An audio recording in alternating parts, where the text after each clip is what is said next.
Okay, in this podcast, we're going to be going over and showing how the politics is really not as polarized as people would think. People are trying to make it look like we're headed for some type of civil war, but really this is not the case. What we're really seeing is we're really seeing a higher number of people that are leaning toward splitting their ticket. And we can actually show this because the way we end up seeing Congress ends up being more and more split, more and more leaning toward uh, being very, very even in numbers. And we've seen historically in the past that that it can lean one party or another when it comes down to different things. And we can even look at the presidential election and see that it tends to lean one party or another in the past. And when we tend to look at this, we end up seeing that we see that basically the number that the electoral votes that a president is getting is not exactly a big enough amount to really declare that it is a deciding big victory. Despite what Trump wanted to state in 2016, that was not a clear victory. And we obviously know this.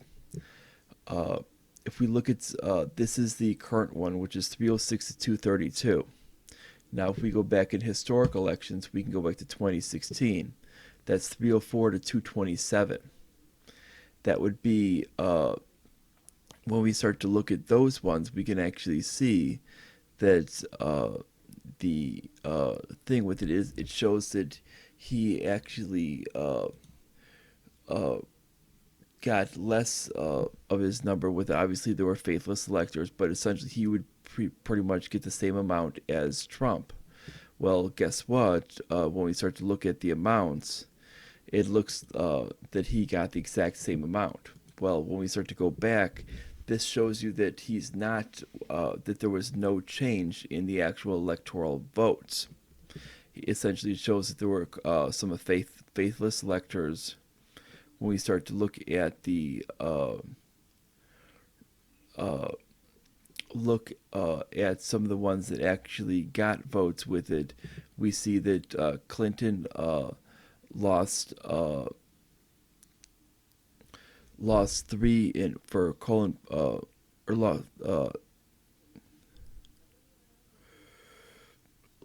lost some votes in which Colin Powell had three and one for Faith Spotted Eagle, and then Trump won Texas. However, one cast a vote for Ron Paul and another for John Kasich, so he lost two there.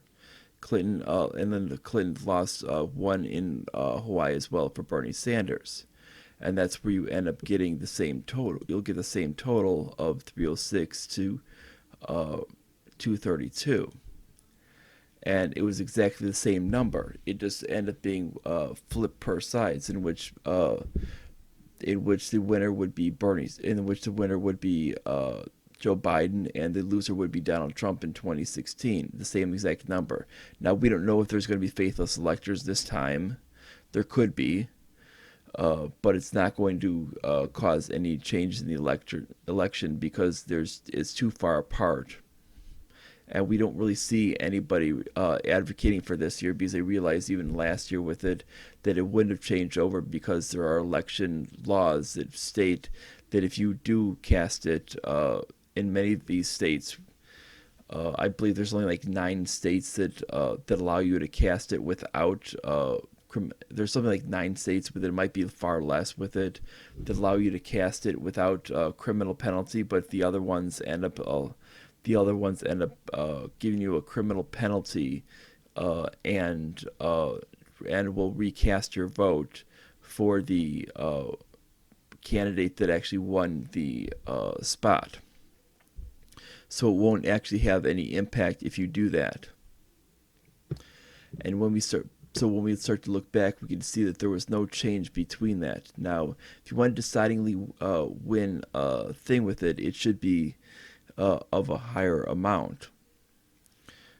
To really decidingly win to really decidingly win it, obviously to really win the country without any objection, obviously it should be 500 to at least what it called to have an argument for it, you should be 400, and to really kind of like come in and what it calls really have some type of grasp and say that you have a pretty decent majority, it should at least be 350. If you're only grabbing about 300 with it, you're just getting a bare majority. And that's really what we find with both of these candidates. That's just basically winning your election. There is no deciding factor. This is not some massive win. And if we go back to 2012 with it, we find that Barack Obama only got 332. This was not a deciding win. This was basically, it was a little bit better than what the last two were, but we see that it was still on a, we see that there was a definite trend toward a downside. Um, and if we go back to 2008, this was supposed to be his historic win. Well, it barely covered that 350 amount. This was supposed to be his big historic win in which people were congratulating him for his victory. Did not even win by 10 million in the popular vote. Now, he barely he went up to 365. Did not cover that 400 amount, which would have been a clear victory. There were many states across the union that he did not win. I mean, there were even states that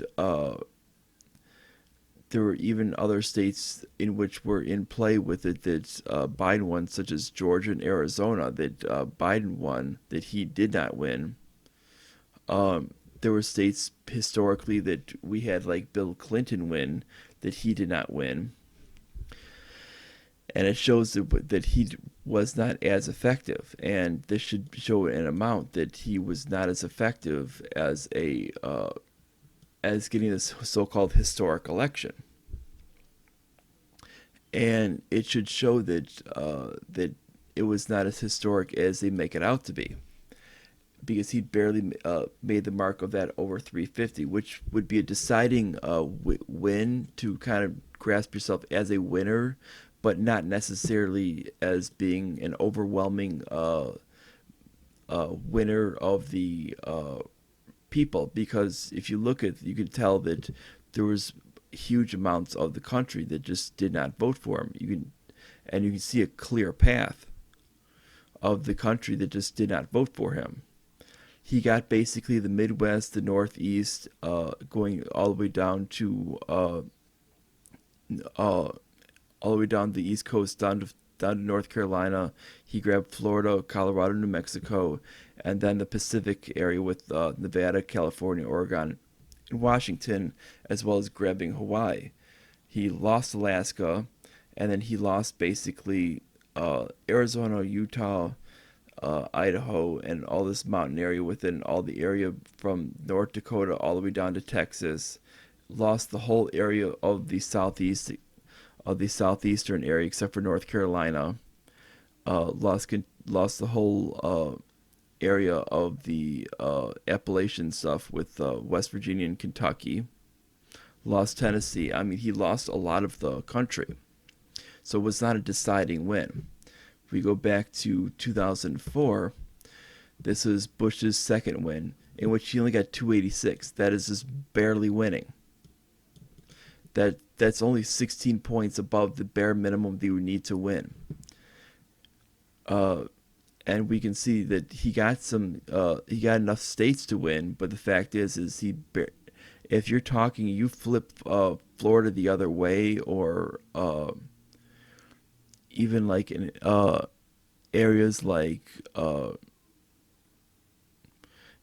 basically almost any two states with it. If he lost, like, let's say, even just like Ohio, you're talking, that would have been a loss. If Ohio flipped to the other way, that would have been a loss right there. And that should be a little bit of a clue that it was not a win by much. If you go back to 2000, this was basically 271 to 266.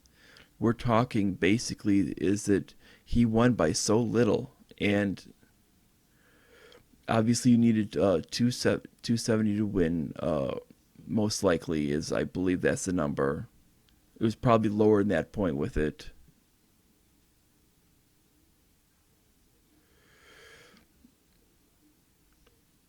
And there was probably other ones that basically voted outright for other people. That was probably what ended up being, because one abstained.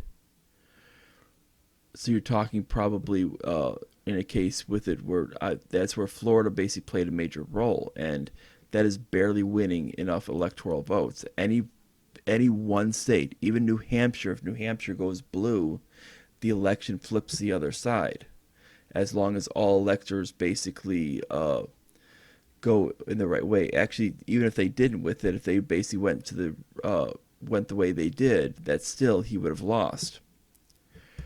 This is the second one of Clinton in '96. This is the last. This is the second one of at least 350. This is 379. Yes, it's a deciding victory, and yes, he had a lot of crucial areas throughout the Midwest. He had the whole Mimmel strip, the Minnesota onto Louisiana strip, which is kind of the last time that's ever happened. He did not grab Mississippi up to Virginia, did not grab Indiana, but grabbed basically everything from the Mimmel strip over except for Indiana, Virginia, North Carolina, South Carolina, Georgia, Alabama, and Mississippi. Grabbed everything east of there. Uh, and then from North Dakota down to Texas, Montana, Indiana, Wyoming, Colorado, and Utah did not grab that, but then grabbed New Mexico, Arizona, Nevada, California, Oregon, Washington, Hawaii, and then did not grab Alaska. Basically, he grabbed a huge amount of the country. But he just did not grab some crucial states in the southeast, and then a good chunk of the mountain area, and obviously down to Texas. And what we end up finding is that he was still not up to the 400 amount with it, which would have been a clear amount for grabbing the vote uh, to 400, which would have been a clear election. And we find that as well with it, and we find that in this election that he was able to get enough votes with it to get at least 350 to be at least somewhat of a deciding election, but it wasn't enough to be a clear election over policy to say that that was a clear deciding uh, across the whole country. Now going back to '92, we see he was at a little bit lower at 370, and we see that he was able to grab certain other ones with it, but he or he grabbed about the same with it. Just missed a couple, such as not getting Virginia but getting Georgia, and we see that it was kind of misplaced around, and that he wasn't able to grab I believe Arizona where he was in the '96. And so what we see is that we see that he was able to win, but we see only by about 5 million votes, because Ross Perot and the Independent was able to win. And we see that this is where he was only able to grab 370. This is where we start to get, that was where it's kind of tapped off right there. And in that one, now we go back to where there's only two candidates. This is the last time where we've ever seen a minimum of 400 votes. This is back in 1988. This is George Herbert Walker Bush against Michael S. Dukakis, and that's because basically you had a very weak Democratic candidate, and you had essentially what was viewed as two strong terms by Ronald Reagan. They was actually viewed overall as two strong terms by Ronald Reagan, and he was able to live off of that and get in and get the 400 votes, and that's how he was able to win. And there weren't many states with it. that Dukakis won Hawaii, Oregon, Washington, D.C., Rhode Island, Massachusetts, uh, New York, West Virginia, Iowa, Minnesota, and Wisconsin. The rest was all won by Bush. Go back to 84, we saw 525 votes. This is one of the rare times where we actually see 500 votes, 500 electoral points for it. And it was it was nearing 20 million votes in between the two candidates, between Reagan and Mondale. And then Mondale only won Minnesota and Washington, D.C. That's all he won. If you go back to 80, we see basically is 489. That's another deciding vote. Total Rhode Island, Georgia, Maryland, D.C., and Minnesota and Hawaii were the only things Carter grabbed. Everything else went to went to Reagan out of the whole thing. Carter before was 297 to 240. This is another heavily split thing. When you get below 300 or around 300, it's heavily split between the thing. Basically, is the Democrats pretty much took most of what was east. The Republicans took most of what was west. And this is basically what ended up happening. And because of the points not being enough west as there was east, this is why we saw that amount. Okay, go out to 72 election. That was that's another one that's 500 points, and that was because Nixon was viewed as a peace president. That's why Massachusetts and D.C. were the only ones to go Democrat with governor.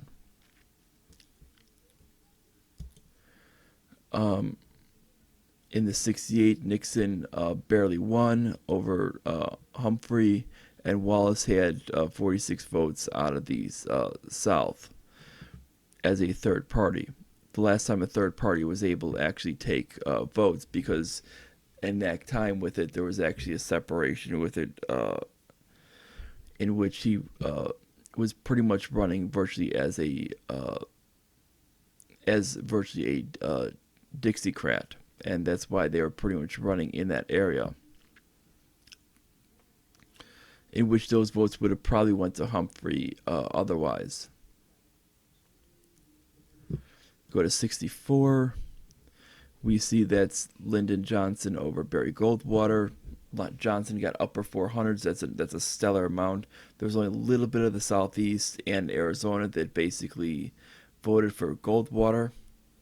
The rest of it was all Johnson. JFK got barely over 300 when he won. And we see that if we go back a little bit in 56, we see Eisenhower won with over middle 400s over Adlai Stevenson, who only got 73. We see that's basically this from Missouri, Arkansas, then Mississippi up to North Carolina, that little stretch. The rest in the whole country was won by Eisenhower. Going back to 52, Eisenhower at 442. We see these are deciding victories. As we can keep going back, we can actually show that we can see that like in 48, Truman just barely had over 300. So we can see that basically that what's actually happening is we're no longer seeing in the elections where there is a clear separation of the powers. And what we initially saw back in the modern back then was we were seeing as you keep going back, you see less and less power to the executive. That's why you'll see back then less and less people trying to run for the executive position, and that there's a reason why. And it's because you're talking that people weren't exactly running for they weren't exactly, when they were running, they weren't they knew it wasn't really a big position, because all the three different departments of government, your three different sections of government, basically the legislative, the judicial, and the executive, all tended to fight with one another for their power, and you didn't find one acting in a very weak manner as you do now. And it didn't matter how corrupt one was, since the other ones would fight to maintain their own power, it wouldn't matter because since they were all fighting amongst each other, they they would restrict the other. Now, since you basically have a weak judiciary and a weak uh, legislative body, uh, legislative bodies who we're talking about right now, that now we have a problem with an imperial executive that's been growing rapidly, and each president has been doing nothing to restrict their power. They're basically saying we're trying to add more and more power to this, and they're not looking to the Constitution to restrict it. They're saying they want to actually run as a strongman, and it really goes back to when you go back to the progressive era, when you start going back to some of these people. uh, you'll have to go back a while with it. I'll show.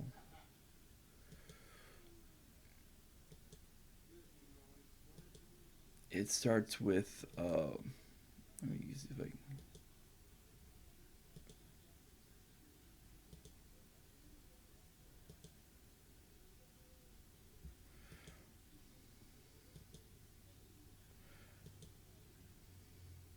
That really started with Theodore Roosevelt, who with him, and basically you're talking that Roosevelt was the actual problem where the things were starting. And if you go back to him,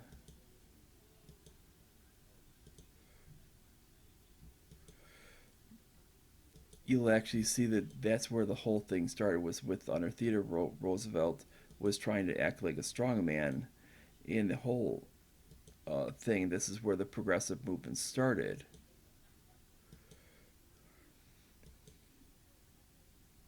And then you'll see this is under 1904, and then you can see that it extended, and then you can see after him, the next one that was really problematic was Woodrow Wilson. Then you can see after him, it goes into the next one that became very, very problematic would have been Franklin Delano Roosevelt. These were the probably the three biggest ones that started to add a lot of power into the executive that had no business being there, and then it just started to compile uh, from there, and it just got a lot worse since then. So when people try to blame things like in the modern era, like people like Bush, George W. Bush, uh, Barack Obama, or Donald Trump for doing a lot of things that are under executive action, uh, but that would be under executive action, they don't exactly understand that it was actually Teddy Roosevelt who actually started that thing of basically of saying he believed that if there basically he was the one who kind of started the whole thing. If he felt that if Congress wasn't going to work with him, he was just going to do it himself. And you had FDR, who basically felt that if the courts weren't going to allow him to make it legal, he was basically going to stack the courts. And this is his idea with it. He was going to threaten the courts to stack them with people who are going to basically rubber stamp his ideas. And when we start to see all these things, we can see that it started to work up with it, and we got a lot of these other things with a lot of these other people. They were basically going to go in, and later on, they would keep doing the same old stuff, and many of them were adding in programs that basically weren't even constitutional. And then when other people tried to remove them, that stated they were going to remove them, they never did, because the courts came up with these ideas saying, well, it's we should remove it because it would be uh, harmful if we did, and these are these things that are happening. And then they started to go with the same idea of more intervention with it when we started going into George Herbert Walker Bush. Uh, Started this idea of this thing that we should be intervening and uh, in a more heavy way, not just beyond it, because they understood that the whole fall of the Soviet Empire was going to cause other nations to fall away from the whole idea of communism and socialism. They knew that this was going to eventually fall, and that it was no longer going to be an excuse to basically go after the Soviet Union and their breakaway republics. And eventually they were going to have to need another enemy. And that's why we still find Russia an enemy. Meanwhile, they're a fraction of the size that they originally were as the Soviet Union. And this is where we find the idea of the executive expanding, and yet we find the power. We find the executive power expanding. We find Congress doing nothing. We find the bureaucratic class basically controlling everything. And this is not the way our system was ever meant to work. And when they're wondering why people other than people that are in the urban areas or in the rural areas are not voting, this is why, because they find that there is no reason to vote, because it doesn't matter. The major candidates that win are basically going to pander to those types of people, and they're also going to pander to these special interests who are basically right down their throats immediately. And these are from foreign countries. These are from a lot of these contractors who've had long-standing relationships with the government, and they wonder why this actually happens. And we find this keep happening, and it got worse under Clinton. It got worse under George W. Bush, and we find more and more established. And it got far worse under Obama, who expanded wars. And then we find what it called Trump, who promised to end all this stuff with it, didn't do a damn thing. And and in fact, with it, he felt that something in which he felt that he could pretty much change immigration law with his pen. And the fact is you can't do that. That's not even legal. Then when we start to look at it, we can actually see that this was then leading to his demise. And then I mean, if you expect electing Biden is going to change anything, it's not going to. The whole thing is we need to get back to making people with the most political power the closest to you. The most political power needs to be your local community, and that's where it needs to have to happen. It cannot be on a federal scale with it. The federal government needs to have very very little power, and it shouldn't matter who's president, and it shouldn't get people out to vote out of fear because of what they're going to do. Those people should have very very little control. There's actually states directly in the Constitution what they have control over, and frankly, they're taking control over things that don't even exist. When it states over when they even make mention on the immigration law, there is no federal control over immigration.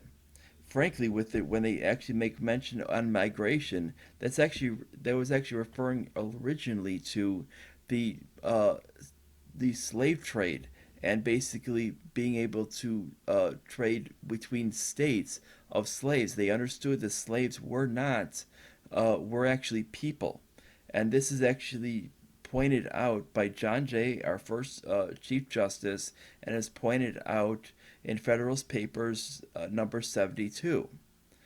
And people refuse to actually look at these. And when we start to actually look at them, we'll actually see that this is actually something that we need to examine. And they don't, and our immigration law is actually based on the Commerce Clause that we've actually been using. Now, I don't know about you, but the fact is our immigration is not based on uh, these people are not actually goods and services. They're actually human beings. They're not commodities. I hate to tell people this, but they're not commodities. That's what the Commerce Clause governs. The Commerce Clause governs commodities. That's it. And it actually governs commodities going state to state. It has nothing to do with ones entering the country. And that would be what it called. That would be over trade. That would be over international trade deals. And frankly with it, if you're actually in an international trade with another country with it, you could not actually halt it unless you had some type of a problem with trade with that country. If you were considering them as commodities, since these are not commodities and these are human beings, you have no control over it. Now, the idea of naturalization is a complete different issue. This is basically for citizenship. Now they would be able to apply for citizenship in a different way, and this would be a standard in which would be set forth by the executive of how they would obtain citizenship. This could be one of many different ways. Now they could basically stated through one of basic many different ways for a testing thing. Now they could not limit it, but they could actually change. They could actually set whatever type of testing that it could be. Now it would have to be something in which the standard population could do with it, as it could not be considered an unfair testing procedure. But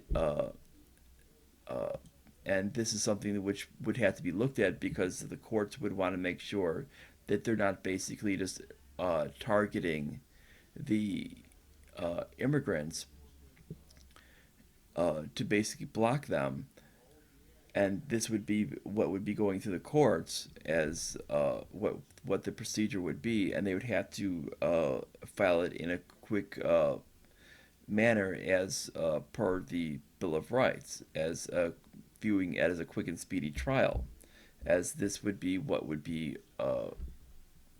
set up forth,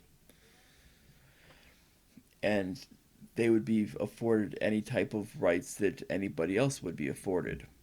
And this is something in which we need to look into because what we're seeing currently is that we have basically so many laws on the books that aren't even constitutional, and this is something in which we need to look into, and we're not even looking into these. We're just basically accepting them as if they really made sense, and this is something and accepting them of basically saying, well, we've had them here for a long time. Well, just because something's there for a long time does not necessarily mean it's constitutional. If something is not constitutional, it can't exist.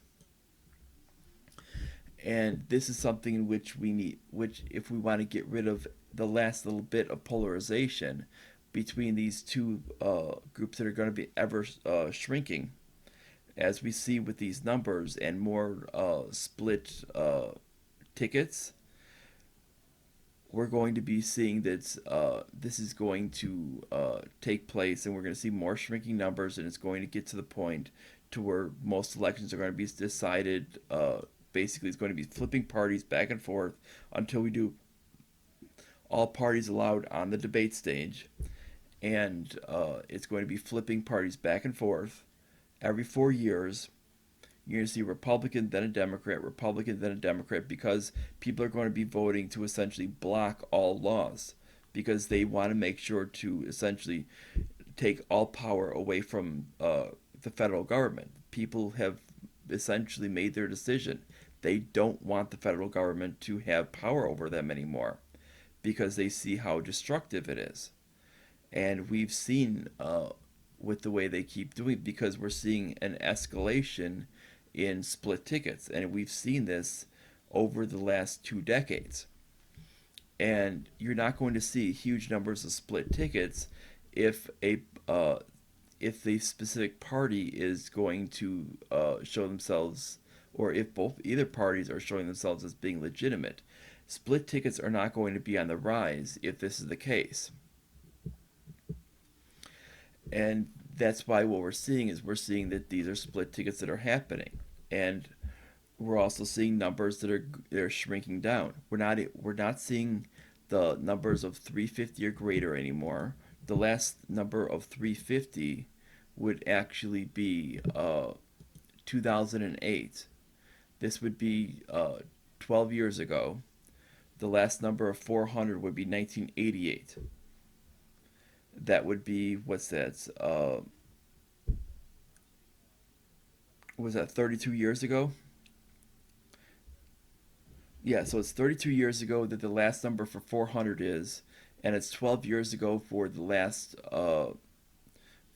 number for 350. There should be a little bit of a key when it comes down to presidential votes that shows that we're having a massive decline in the way people are voting. And even with that, that was basically where people were coming out in droves to actually vote for Obama because they were trying to make him the first black president. If you exclude that, the last one before that point for 350 would have been back in 1996, and that should be a little bit of a clue that it was not really happening much anymore, and it shows that it just doesn't happen anymore, and that people just don't vote in huge numbers to keep people in power. When we start to look at the Senate,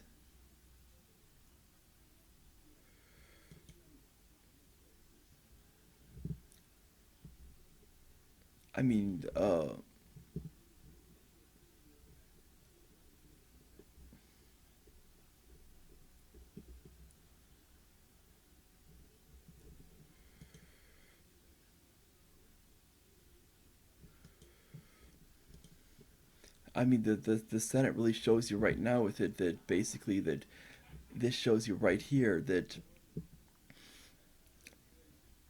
right now as we sit with it, it's sitting at 50 Republican, 48 Democrat, and two runoffs. And potentially with it, if what it called if they go against the president, because the state was won by a Democrat, if it goes against the Democrat or against the Republican in the state, that will make it a 50-50 in the Senate. If this follows the same type of logic, that means you will see a split in the Senate. And that means basically any type of policy will be decided by the VP, which is a Democrat. That means we are basically in the past with it we were seeing higher numbers with it. We are seeing basically more policy that's going in the direction of uh, basically going into being very very argumentative and and even down to being big battles when it comes down to it. When it comes down to the House of Representatives, we can see that right there is there are technically three up left with it, but it looks like the Democrats have that. And this should show you basically what's going to happen is that it's is these things are it used to be that they would be kind of one way or the other, and it would be pretty well decided with it. And even when we would see a lot of uh, the statements of how these things would go, is it would basically go historically one way or the other on the way it would tend to hit. It wouldn't be necessarily going in the way that it would be where people would be end up in very very, very big arguments. Now, basically, we're talking that now we see that people are essentially very, very argumentative uh, in such a way that it's become that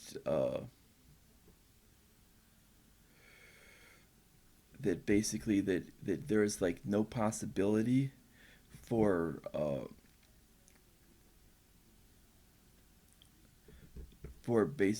for any type of common ground between either party now, and we're seeing the same thing in the governor's races as well. When we look at the governor's races, we see that what ended up happening was that it started where it was basically 26-24, where the Republicans gained a little bit, just one seat, and we see that basically is that this is what's happening with it is it's becoming more and more polarized between the positions, but it's not really changing what's actually going on. And what we're finding is that overall is the overall news that's occurring is that this is creating a sort of more of a smaller and smaller polarization for the system.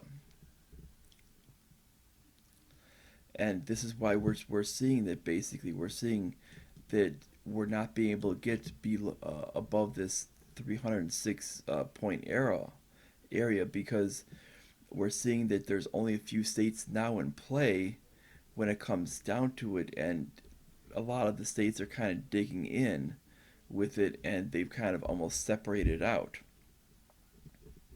when it comes down to these things. Maine is now this divided state. Nebraska has now become a divided state. Um, Montana, or sorry, Minnesota is pretty much standard in being blue. You have Washington, Oregon, California, Nevada are now basically pretty much locked in being blue. Alaska's red. Hawaii's blue. Arizona's now linked itself to being where it could be flipped either way. Um, Montana can be flipped either way now. Idaho, Wyoming, Utah are kind of right now red. They're viewed as hard red. New Mexico and Colorado are kind of viewed as blue. Uh, the North Dakota, South Dakota are viewed as being hard red. Kansas can be what it called historically in the past that used to be a thing that could be flipped either way with it. Now it's tending to lean red. Oklahoma and Texas are red. Arkansas, Louisiana are red now. Missouri and Idaho are tending to flip. They could flip either way. Wisconsin, Michigan, and Pennsylvania are usually considered part of the blue wall with it, but they can definitely flip either way. Ohio's a flip either way. Illinois is a solid blue. Indiana's blue. West Virginia and Kentucky, Tennessee, Mississippi, Alabama, South Carolina are blue. Georgia's now a flip. Florida's a flip. North Carolina can flip either way. West Virginia is now part of blue. All these states right down here with it from Massachusetts, Rhode Island, Connecticut, New Jersey, Delaware, Maryland, and DC are all blue. Uh, New York is blue. Vermont is blue. New Hampshire is starting to move more solidly blue. And then you're back to Maine. So what this does is this makes sure that pretty much that no state out there can actually be flipped uh, to basically being where it's there's enough states that can actually go turn over to basically making it to where there's a possibility of 400.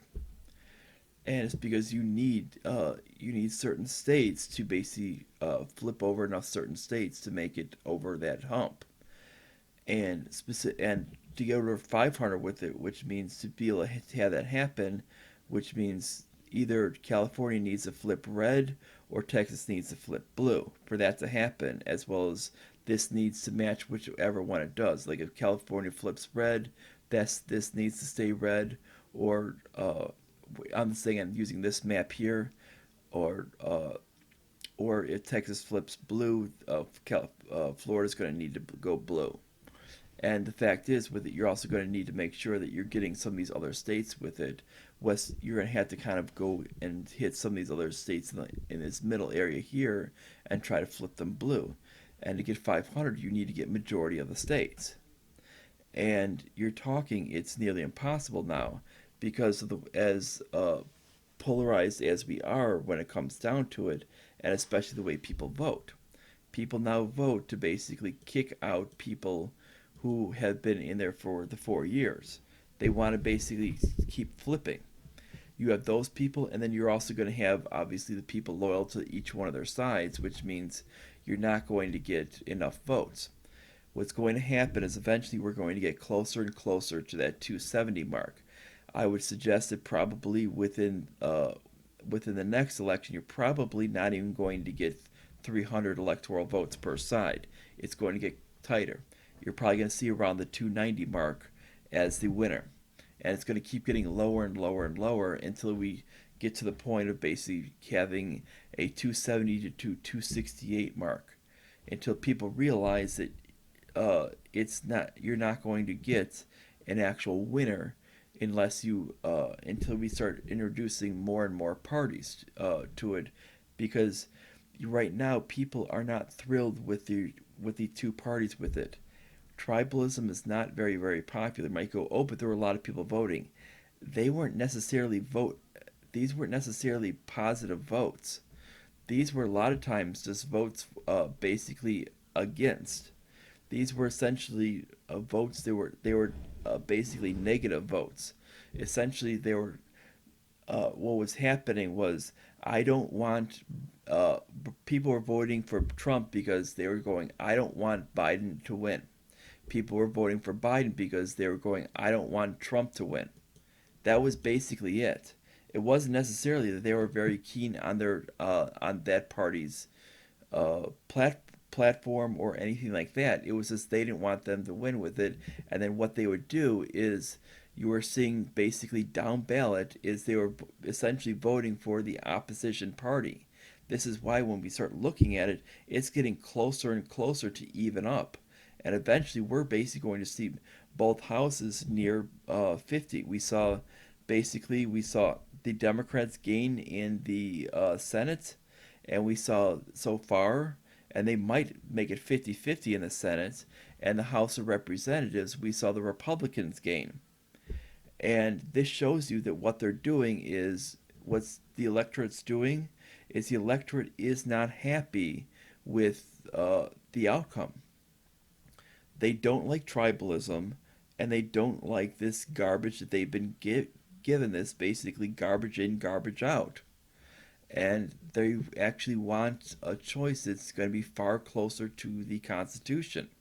They don't want an autocrat in there, and they don't want Congress that's basically going to do nothing. So what they want to do is they want to vote for Congress to essentially block anything that the executive is going to do. So the only thing the executive can actually do is remove what the previous executive actually did. And they know that that would actually be the most positive thing that they could actually do, is to remove what the previous executive did, and which will actually give more freedom to the people. And I believe that this is the actual ideology of what the actual electorate is actually doing, because we're finding that they're not voting positively on anything. They don't actually believe in anything that the electorate in anything that these two parties actually have put forth. They don't support nationalism. They don't support this idea of immigrant bad, other party bad ideology. This idea of us versus them type of garbage, and they don't support the idea of basically of the consumer paying high tariffs to be forced into buying American-made goods, which are not necessarily better, and they don't, and they, which is just completely harebrained ideas in economics. And they don't support, on the other end, the idea of high taxation. So they're not supporting either side with it, but they know that the ideas of the Libertarian Party can't get up there until they can actually get on the debate stage, which is why they're not getting support. And I think what's going to happen is because we're finding that they actually not only do people on the left support the libertarian ideas with it, but people on the right do.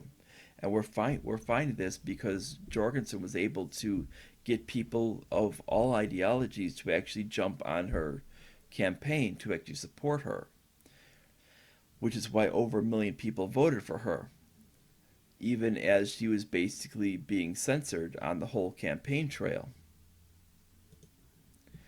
And this is why what we saw was this is why what we're seeing is that was why the outcome. And so people felt that if they can't get that, at least they can actually uh, block the outcome of both parties, basically cause a stalemate, where maybe Republicans will act like Republicans and maybe Democrats will act like Democrats for once. And maybe we'll get a stalemate and maybe we'll get something better out of the whole system.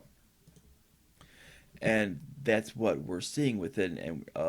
And while you'll get your smaller and smaller groups that'll back in their corner and go in their little small little tiny groups, those things are just going to get smaller and smaller and smaller until they eventually disappear.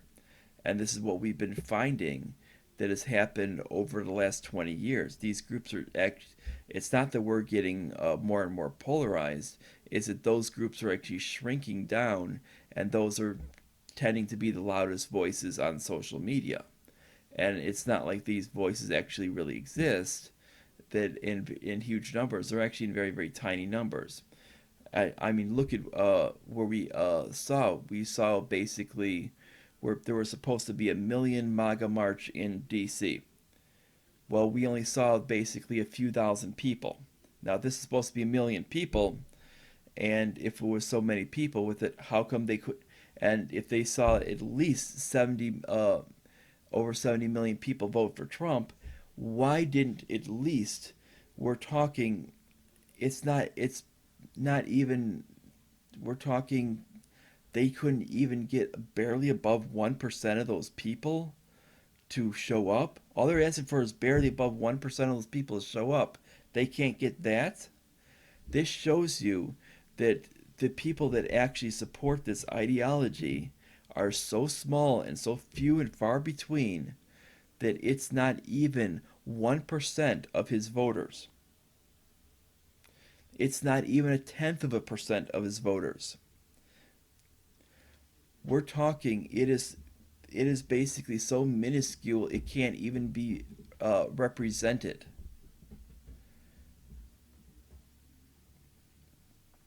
Because we're talking basically it is we're talking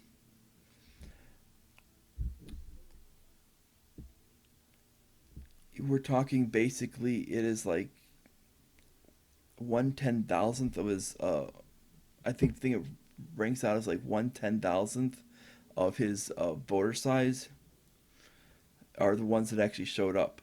There's nobody there. There was nobody there. This is the whole thing. Nobody actually believes in this garbage. And that even includes the other politicians who showed up as well. And these other agitators, these other conspiracy theorist agitators as well. Including the people like for Alex Jones and also ones that were going for the QAnon and all this other garbage like that. So we know that basically there is no support for this. This is a bunch of garbage, and there wasn't this whole. They couldn't even grasp about. We're talking maybe 1.2%. All they had to do is grab about 1.2% of his voters to actually hit the 1 million people. They couldn't grab that. Frankly, with the actual amounts of the states surrounding with it, they should have easily been able to grab that.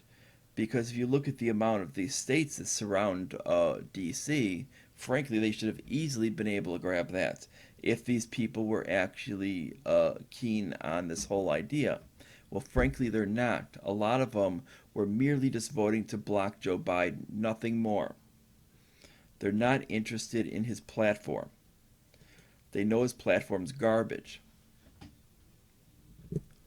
And frankly, this is where you're finding fewer and fewer and fewer people are just backing into their corners. You find a few people that are back in the corners of nationalism, few people are backing in the corners of socialism, and it's going to get smaller and smaller and smaller till none of them are left. Because these people are just going to eventually die off. Eventually, that's what's going to happen. And eventually, what we're going to be doing is everybody's going to accept the ideas of Ayn Rand and realize that she's the only one who's right. All these collectivist morons are wrong. And that's what we're going to be forced to admit to. And the only way out is going to be that, because the fact is the only option is people to control their own destiny, not to rely on government to basically pick the winners and losers and to start basically attacking other people that they don't like, that have no implications on their lives whatsoever. And this is what we find with it. We find that basically socialists will do this. They'll attack people that are innocent victims and that they don't like. And you find that what are called these nationalists do the same thing. They attack innocent victims that they don't like. And they blame these people for all their life's problems. The immigrants are responsible for every one of my life's problems that I've ever gotten. And this is 100% of what they do. You find the socialists who say, oh, it's big business who are responsible for all my life's problems, instead of taking responsibility for your own actions. If you would actually take responsibility for your own damn actions, you wouldn't have any of these problems. And that's where it actually comes down to. And the fact is using government as your own little bully to punish the opposition is not going to solve anything. It's only going to make things worse. And I think I'm going to end this video right here, and that's about it. And bye, everyone.